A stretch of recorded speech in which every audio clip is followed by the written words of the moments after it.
Welcome to the inaugural episode of the Pike Place Podcast. This is your host, Jerry Antush, along with my producer, Bob Trombley. Join us as we explore the market community. In this episode, you'll hear a little bit about who we are and where we're from. And later, some of my market friends will tell some stories about me. Hey there, my name's Bob Trombley, and I'm the producer for the Pike Place Podcast. I was born in Salt Lake City, Utah, and came to Seattle about 30 years ago. I grew up in West Seattle. I went to Our Lady Guadalupe grade school, and then I went to O'Day High School in downtown Seattle. First market memories were before then. That was when I was much younger. I remember when I was a little kid, every Saturday morning, my mom would take my sister and I down to the market for the mini donuts. My mom would always buy herself some flowers, so she had to have something to paint when she got home because she's a watercolorist. And as a kid, I remember loving the sights and sounds of the market. Walking along the street, catching whiffs of produce mixed with pastries and fish. Quite a smell. And I was always intrigued by the characters down there too, especially by the man who would play the guitar while playing the banjo while stomping his feet to the rhythm, which would then in turn make his wings flap. Very fascinating as a kid. As I grew older, I attended O'Day High School. I started taking the bus downtown at the tender age of 14. After school sometimes, fellers and I would come down to the market for a slice of De Laurentiis pizza or just to people watch. And as any story in Seattle goes, everything is connected.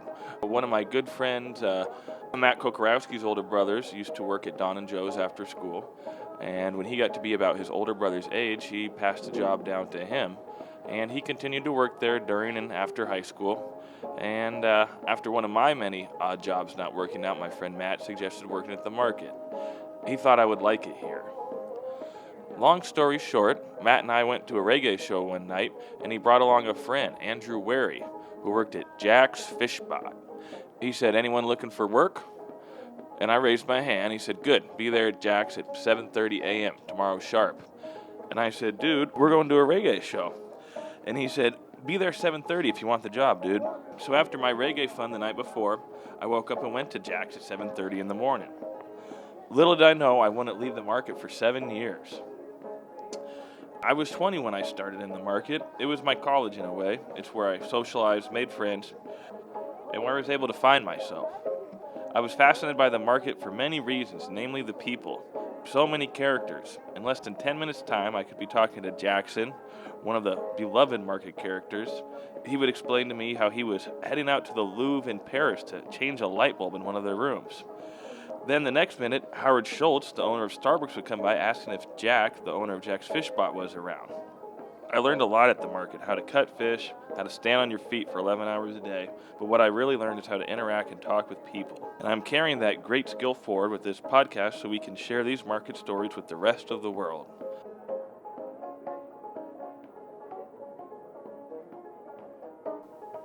My name is Jerry Antush, and I'm the host of Pike Place Podcast. I was born in Seattle in 1956, Swedish hospital. My parents met at Seattle U. I have 3 sisters and 2 brothers. I went to grade school in North Seattle at St. Matthew's Grade School and attended Seattle Prep, graduating in 1974. We were the last all-boys class. My first really big memory is going to the World's Fair. In 1962, I was 6 years old, and my mom and dad took me to Memorial Stadium because I really love Western stuff, and I saw Roy Rogers ride Trigger into Memorial Stadium, and that just about did the little guy in. Pre-high school Seattle, Chubby and Tubby, a local store, Dick's Burgers. Baseball was the Rainiers and the Seattle Pilots. Mariners weren't here yet. Football was UW football. There were no Seahawks. Occasionally an NFL exhibition game. Hydroplanes were big. We used to have hydroplane races on our bikes, in our wagons, on our trikes, you name it. It was a hydro. Seafair was big, the parades, Torchlight Parade, Lake City Parade, salmon banks at St. Matthew's. Ate a lot of salmon. Lots of salmon. Well, that's an interesting thing. I lived back east for a while, and upon my return,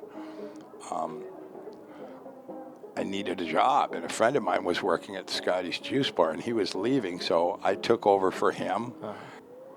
That began my market career.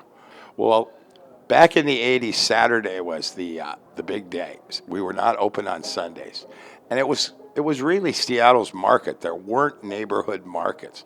Everybody from Seattle came to the Pike Place Market. If you stood under the clock for a year, you would see everyone you knew. As sooner or later, you'd see their parents, their extended family. It sounds corny, but it was true. And Saturday was the day, because we always had a line for lemonade when it was hot. You might have the mayor, a Sonic, future rock star, a couple of drunks, a stripper, and this guy, my favorite guy, he would dress as a monk and ask people if they believed they were saved. They'd all be in line together waiting for lemonade. That was just a usual day. It's always been the people. That's what's fun about the market. You never quite know what to expect. One day I turned around and Julia Child was in the juice bar with Gretchen Mathers. That's Jack Mathers, the owner of Jack's Fish Spot. His sister Gretchen was the owner of Gretchen's, of course, and that's a 80s, very popular 80s restaurant. There's still trucks around town. And she was a protege of Julia in New York and had brought her to the market, and she loved carrot juice. So both women over 6 feet tall. They were both very imposing. I gave Julia Child a glass of carrot juice. She drank it and proclaimed, "Oh, the carrot juice is wonderful, juice man," and grabbed me and kissed me on the cheek. I was just doing my job. Yes, during the 80s, my friend Dean Wardy and I started a show in Belltown. It was kind of a send-up of the Johnny Carson show, where we would do a live cabaret. We'd reenact a 60s TV show. We famously did Gilligan's Island, the Flintstones, the Addams Family. And we would always have musical guests, and those musical guests often came from the buskers at the market. We used King Limbo one time he was a limbo dancer that would limbo under a flaming stick. I don't know how to put it, but he would go under the stick, but he happened to knock it, and he lit the curtain in the Rendezvous Theater on fire. And then we got the Gospel Fireballs, who were a gospel group from the market who had met in prison. And for some reason, they had a disagreement that night and got in a fist fight on stage during the show. It was the market people were always entertaining. We had a good 10-year run. Dave, who was he was my father's age. He was getting old and wanted to retire. And Scotty had been sick with leukemia, which he survived. He's still alive. I was starting a family, and I moved to the Midwest for 12 years. And it was like 2006, I think I came back 2007. And I just needed to get a job. Did some odd jobs, like sold cars. But I just kind of went to work for Jack. As I said, the market was changing. They were adding the new market front. Being able to move into the new building, I live in the new market front in senior housing. I'm an old man now. So I qualified age-wise to get in senior housing in the Pike Place market. And I'm lucky enough to live in the brand new building on Western Avenue. And that's where the genesis kind of for the whole podcast came. Wanting to explain the growth and change in Seattle, it evolved into kind of there's 9 acres right in the middle of downtown that's really going to retain its character. It's a very interesting, complicated community on a lot of levels. So many times at the market you see people or you meet people that somebody knows. But this elderly woman, and I mean she is in her early 90s, would come by once a week or so, and for some reason she took a liking to me. As you know, I like to talk. So I was always very nice to her. She never bought a lot, but she was more interested, I could tell, in talking. At one point, I think she commented to me that when all your friends are dead, it's lonely. So I kind of felt sorry for her. But she's still very sharp. I still see her. She comes down to City Fish now. But we would always talk about old school Seattle, old Seattle, what it was like, how you miss your friends, life goes on, you lose friends. Well, one time when I was talking to her, it was actually a guy I went to prep with, went by and said, "Hey, Antush, how are you?" I said, "Oh, I'm fine. How are you?" And she kind of looked at me funny and said, "What's your full name?" Because she only knew me as Jerry. I never used my last name when I introduced myself to people. I said, "Well, my name's Jerry Antush." And she said, "Are you any relation to Don and Kay?" At which I kind of went, "Oh boy, well, they're my mom and dad." And it turns out she went to Seattle U with my mother and father and actually went on a double date with my dad's best friend. I know Joe Troutman, I know the guy. I have a picture of him and my dad right here in my apartment. You could have knocked me over with a feather. She still comes and sees me, but it's just one of those things. Only at the market could something like that happen. And it happens a lot. It happens regularly. Soundgarden sang songs about the buskers, Spoon Man. The look, that grunge look, was actually a takeoff on the Fish Guys. The Seattle scene. Chris Cornell and Mike McCready and Kim, all those guys were regulars at the market. A lot of them busk at the market.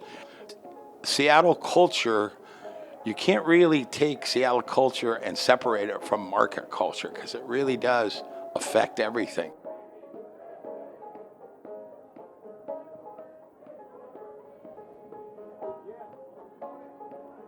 Today we're going to hear from Jim and Patrice, the owners of the Virginia Inn, my dear neighbor Carol, and former Mayor Charlie Royer, as they tell some stories about me. As I mentioned, a fast-talking political operative almost.